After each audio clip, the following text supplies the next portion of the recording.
umugoroba mwiza nshuti urimo kureba ibiganiro bya BJ TV. uno munsi rero umugoroba nk'uyu nguyu nta kindi kituzanye usibye Showbiz Live nk'uko mubizi, akaba ikiganiro kigaruka ku makuru y'ibyamamare by'umwihariko aba bafite ibintu bishyashya barimo gukora muri ino minsi kugira ngo tumenye ibyo ari byo, tumenye n'urugendo rwabo uko byagenze, ariyo mpamvu duhura amasaha nk'aya kugira ngo tubirebere hamwe. Nitwa Jeff, tugiye kubana ariko muri studio dufite umuhanzi twatumiye, tugiye kuganira nawe byinshi, ndabizi ko mumukunda muri benshi. uno munsi it's a region time, turi kumwe na Riderman Riderzo igisumizi kokoriko tugaye ikaze waja baratega nagagwa batega imitego mitinde ubitega kanini bindi mambata babara mambata. Riderman tugaye ikaze rero. Murakoze cyane. Riderman ikigera hano nahoze mbona twaganiraga ibintu bitandukanye, ariko ikintu kimwe nakubwira nuko much respect to you, kuko uri mu bantu batajya bata pose nimba batajya bata navuga iki, batajya bata ritime yo gukora umuziki, horo uko indirimbo muri performance bikagaragara. navuga ati much respect kuri wowe. hanyuma dutangira Riderman, amakuru ni meza, ndashima Imana, meze neza n'umuryango wanjye. So numva n'umuziki biri kugenda. ko nta ndirimbo ya wenyine nshyashya uherutse, wenda nyuma ya aheruka yitwa ni Padre, ni Padre, ariko ndazifite nzifite nyine. muri studio hari zirimo zirimo nyinshi cyane ziri single, ariko nkaba mfite n'izindi mfitanye n'abandi bantu nyine nk'ubufatanye nyine ka memo. Riderman wagiye mu muziki urakora navuga ko ni nk'izihe mbogamizi ahuye nazo kugenda muri make kugira ngo twihutishe tuze kugera aho ugeze n'umunsi wa none? Muri muziki urumva buri muhanzi wese nkeka ko yabikubwira, ntago ubyuka muziki nyine ngo usange iratangiye ako kanya gutyo. nyine ugenda uhura n'imbogamizi nyinshi, gutangira uburyo utangira kugira ngo ubone promo, ugira aho ugeze right now cyangwa se ugire naho ugera haruta aho utangiriye, bisaba imbaraga zikomeye cyane. So urumva ko ntago byari byoroshye. Ni ibiki byakugoye gitangira wowe? Nagoye cyane no kugira ngo nyine ntangire muzike, numva ko ari ikintu kizantunga kizama amafaranga cyane, nkuko aka kanya nyine ari business. Sibyo, ntabwo dutinda mu mateka y'ukuntu byagenze. aboneza kubaza ko indirimbo ya mbere yatumbagiye ndakeka ari yitwa Rutenderi, mu ndirimbo zatumbagiye cyane, nyuma yo gukora indirimbo zindi nyinshi. Rero ujya kubona ko igihe kigeze aho gutereka nkore album launch cyangwa se gushyira kumurika album. Yego, hari za 2006 album warayimuritse, ariko icyo nshaka kuvuga ko album nuko wujuje Petit Stade aho wari wakoreye. Nigiye muhanzi wujuje Petit Stade bwa mbere.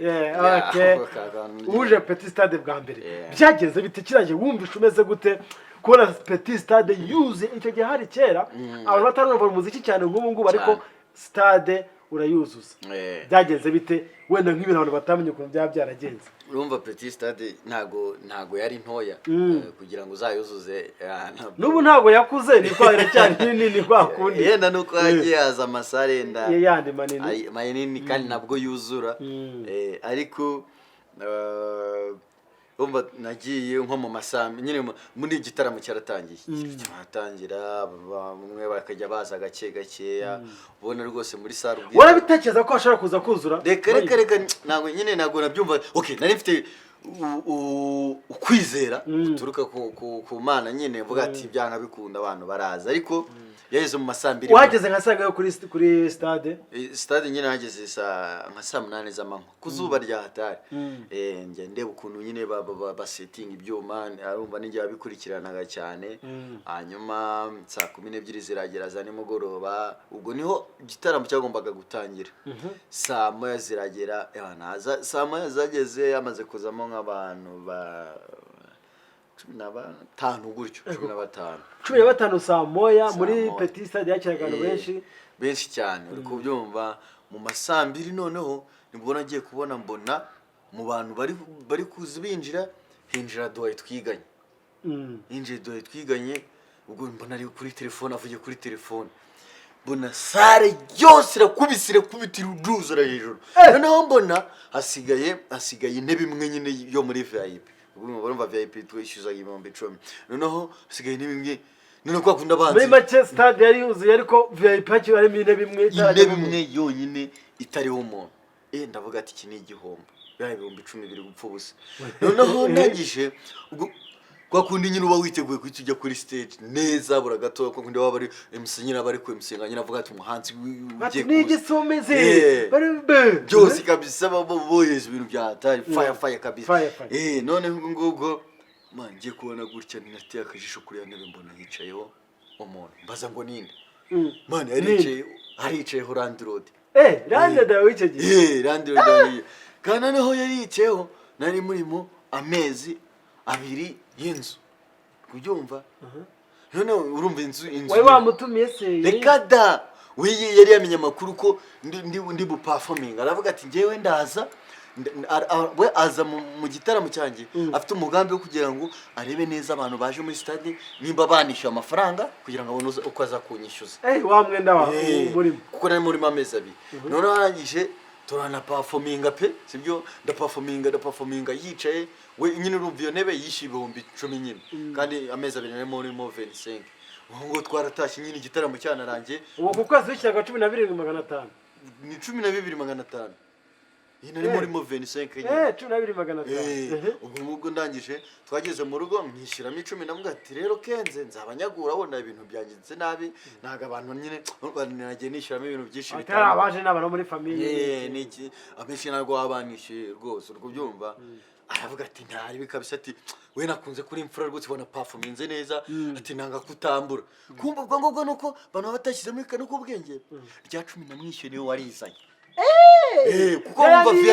VIP yari 10,000 nyine yandi yishyuye ngiye niyo namukuyemo nawe ndamwishyura nyine uwo musigayemo 15 byonyine uhita rero uyamwishyura nabyo bigenda reka da 15 ubwo ngubwo twarakomeje nyine tukaya tuvugana noneho kwera muri icyo gihe nabonye abapeti benshi bari kuva mu ntara nyine out of Kigali baza mu mujyi nyine baje nabo gushaka imibereho mu mujyi n'iki sibyo none ubwo ngubwo nibwo nagize gutya inzu ndayimurekera kugira ngo abone ahashyira abandi nyine iryo joro ntago naharaye ubwo se dukomeza gutyo amezi 3 arashira amezi 5 kumwambura bizamo umwaka urashira gutyo nyine byose birarangira hanyuma birarangira ubuse mbega yamuhejeje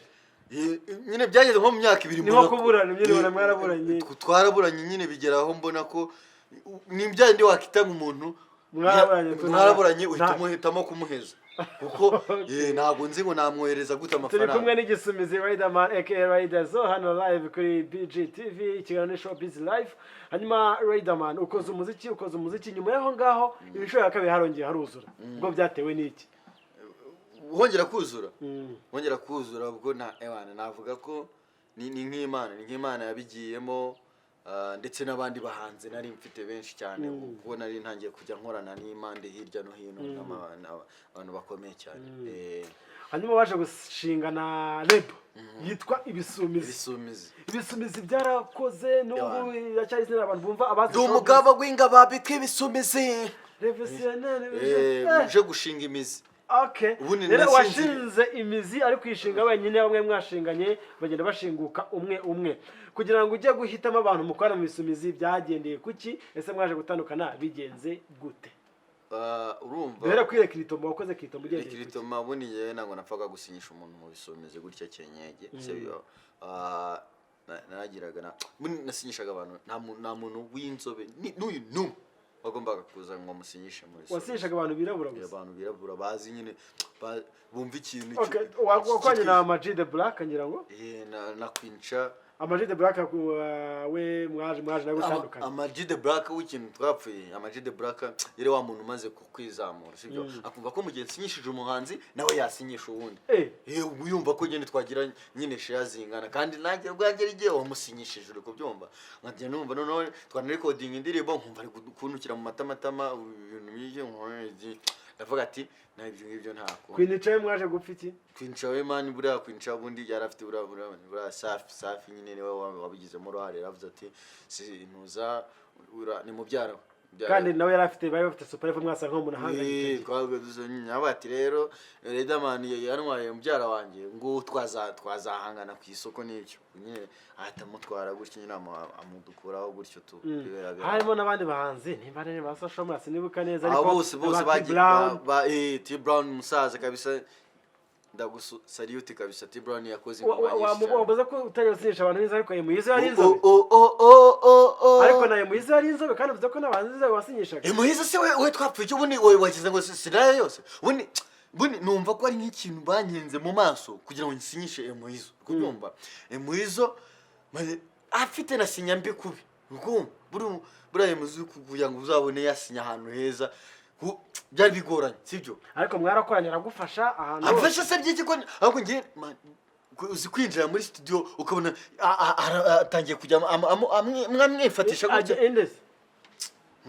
wenda reka tube tubyihoreye aho ngaho gato wenda tuze ku kibazo cyavuzwe cyane Riderman tubwizanye ukuri Muhizi yaragufashije aha kubekinga mu bitaramo byinshi muri zaguma umutwe yaraguma ariko ngo nta kintu wamuhaye cyajya mutwara guma superstar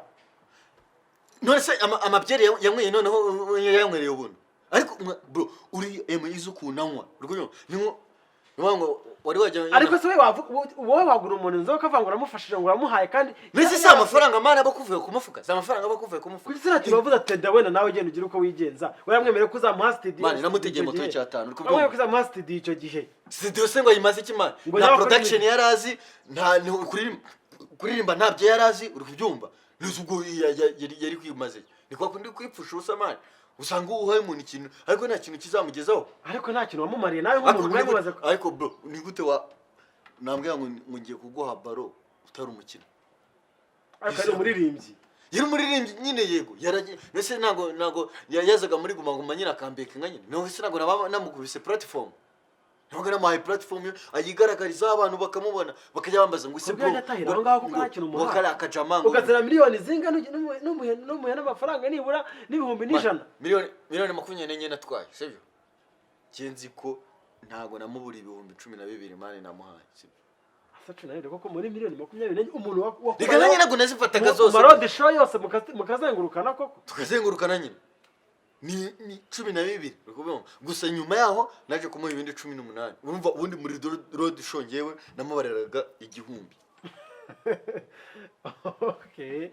gusa yatangaje yuko ngo nta kintu amumariye nta kintu amufashije 30 minutes yara yangu yamumari ugusa urumva nimba natsine miliyoni 24 urumva nanisigaranye zose ukubiraho icyatano namutegeye cya moto ushire gusa havuzwe rero yuko wakoze impanuka uri mu modoka byagenze gute icyo gihe iki gihe nkore impanuka ni kwa kundi wumva mwivi nyine hajemo akantu kitambitse mfata ferinage okay nta kibazo hanyuma rero ibisumizi byaje gusenyuka nyuma yaho ariko biracyahari imipira yagira cyane ndavuga studio yaje gusenyuka kubera iki urumva studio kuna yasenyutse genda baga nibereye nko mu rugo uri kubyumva man mu minota nk'itanu nkabona parafilm iracomba umwotsi yatukombeye hejuru avuga ati ibyo byose ngewe hashobora kuba habaye kurusirikwe uri kubyumva nkama utinyikirize mana aho ngaho ngiye nihamagara ubwanjye polisi nkavuga ati muze kuri studio muze muzimye barabapakira barabatwara nyine ngo batangira kubatwara bafunzwe ibyumweru 2 urumva bose na T Brown nta numwe ukiri kuri studio kubera sinabivugaho nzingo haye nyine imyotsi icumba hejuru ubutubutanye hagarika navuga ati reka mpamagare bazana ikizimya moto babazimye studio yanjye ntasubira mu gihombo kumba ahubwo twayabona harazimye ibiko intuzi ibyuma amapiano n'iki nta na kimwe cyangiritse nikizima ahubwo ukajya kubona ukamona umwana w'umuhungu reka wenda tubyihorere gato ibyo ngibyo reka wenda tube tubyihorere gato amarira arashoka ariko imyotsi izamuka wese gato tuganira Riderman iyo urebye ku ruhande rwa hip aho kuva imyuno hakasoka imyotsi ku ruhande wenda rwa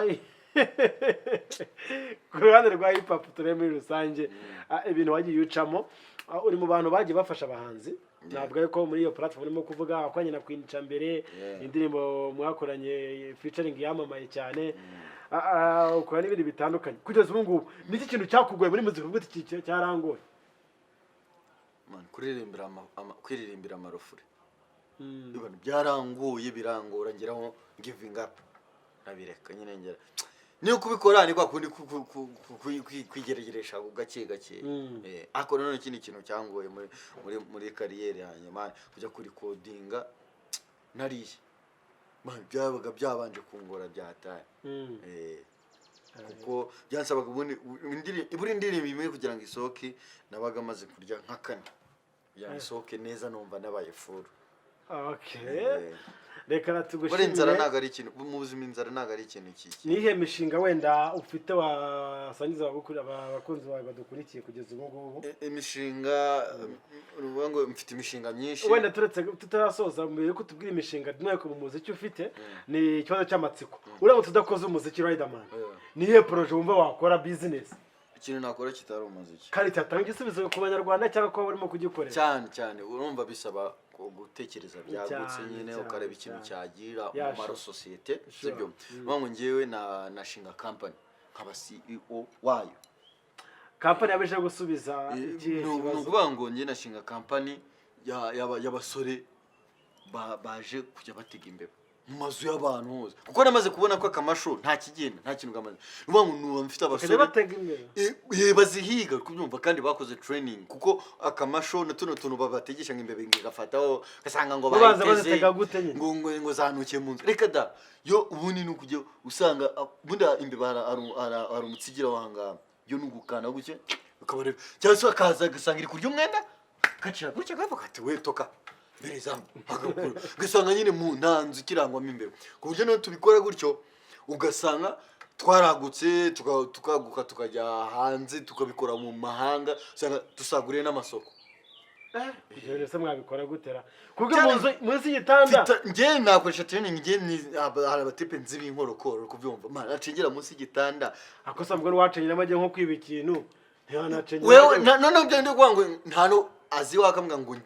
muri inzo harimo imbeba si ngombwa ngo nangire ngiri muri iki cyumba ngiri mu cyumba ngo cy'ibyombo cyangwa se ngo cyabana we bo barinjira ngo iyi nzira irimo imbeba iminota 3 bakakweretse izwa gutya ni ugufata karizo bakayikwereka bakabwira ati se umuntu abisha mbere ko mwajya bisha mbere ko mwereka imbeba cyane buri imbeba nago utishe mbere nago kuko mu kwishyura mbere nibyo bita biguha motivation y'uburyo uyifata kandi bikoroheye kuko impamvu bari zinapfira mu nzu nta kwifashisha ibintu byo kwishyira muri ibintu bya antikite biranga wapi ntabwo bikora ukajya mufata imbeba mu mujyi wa Kigali ndetse cyane amazu yose tukazenguruka imbeba bazikura abo bantu baza bakore babakoze bawe nababona kandi nahira no muri industry ya music nabakuramo benshi cyane nyine kandi kuko umushinga wawe ufite amafaranga okay reka tube dusa nkaho tukize nareba nk'abantu b'abapgaming nyine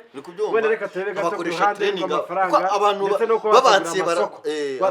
babansiye niye gahunda imishinga y'igihe kirekire waba ufite iyo gahunda yawe nyine urumva abantu b'abapro babimenyere wambajije niye mishinga bafitiye imishinga y'igihe kirekire waba ufite iyo gahunda yawe iyo yimbe iyo pro yo company mu myaka ingahe twatugeze ku rwego twajya tuzamuka gute urumva mu myaka 2 yibanze ibifatizo kubyomba nabyonyene mfite abakozi batari munsi ya 500 ikitwe mu mujyi wa Kigali baragiciye ahubwo dusigaje kujya dufata mu ntara nkaba nzi ngo intara imwe irimo ijana n'umujyi wa Kigali ijana abantu ijana hose kugeza hano naho bajya bohereza ngumva mfite imodoka zibatwara mu myaka 3 yonyine nabando Chris abani 300 bono no mitanjana mu mahanga nta nubwo bahita bakorera hano mu gihugu baba ndi nabagumisha hano abo ngabo nabakoresha training yo ku rwego ruri high level ubwebeye ngombwa yo kushaka umuntu udakwebeye branch igiye mu mahanga wenda nko muri showbiz ninde wakoherezayo muri showbiz iyo ari yo yose muri showbiz umuntu waba bahagarariye nyine wagufasha muri iyo company kandi mbona we utazazihiga ariko uzabareberera wizewe wizewe w'inyangamugayo brase hose muri mu njyana izarizo zose byose abo mukobwa cyangwa abo muhungu uwo ari we wese najyana ndera w'inyangamugayo reka tubyihe nimba bumva bikubwe wenda guhitamo aho gutubwire mu bihugu wahera mu kihe gihugu wenda mu bihugu byo mu mahanga mu buryo wenda ufite amakuru y'imbeba nyinshi cyane nkara ntuze za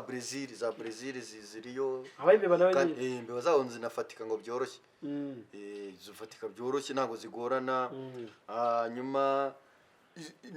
izo muntu za muri Thailand ho zo no gukubita gutyo hanyuma muri Botswana naho ndumva nabo barambwiye ko iryo soko rihari umva nyine nahantu heshaka imishinga be gutaranoza neza right abatugana ku musozo nyuma niye imishinga ufite nyuma yuko mbere yuko dusoza wenda tugana ku musozo imishinga ufite na Turki nari mvuze hariya wenda nabize Thailand tugiye kampani wenda tugiye kubijyanye n'umuziki za Turkiya hose umuziki tugana no ku musozo kumwe na Riderman hano muri Showbiz Live turi kuri BJ TV niye imishinga ufite abakunzi hanze ho byazinavamo cyane no kwishyira mu madolari umuziki ufite imishinga umuziki umushinga urumva nyine numva namaze kwagurira iryo soko nyine niko abo bakozi banjye noneho bazajya banajyana indirimbo zanjye bazijyana aho hose mu bihugu nyine bya bigo kwambuka imipaka urumva nafite abantu bakajya bazicurangirayo noneho bagahita bamenya niye mishinga nyine ni indirimbo ufite vuba ngaha igitaramo uteganya gukora abana bakunze igitaramo ndagifite kizagaragara kuri album ngiye gushyira hanze ariko yemeza ngo amuha ibihumbi bingahe bitatu muvuye kuri stage arakubura mbese nabimuhano naho yaramaze kubikorera yarabikoreye ariko yagufushije uhitegeza bounce nyishyure 5 amafaranga 5 we amize akube gatatu bounce umuntu ucungira umutekano gusa urumva aya mafaranga wayanganye reka tugushime tugane ku musozo Riderman wakoze kuza namwe mwakoze cyane igisumizi gikuru hano live kuri BG TV nitwa Japhet naho ubutaha ibiganiro bya BG TV birakomeza ndetse na Showbiz Live nakagaruka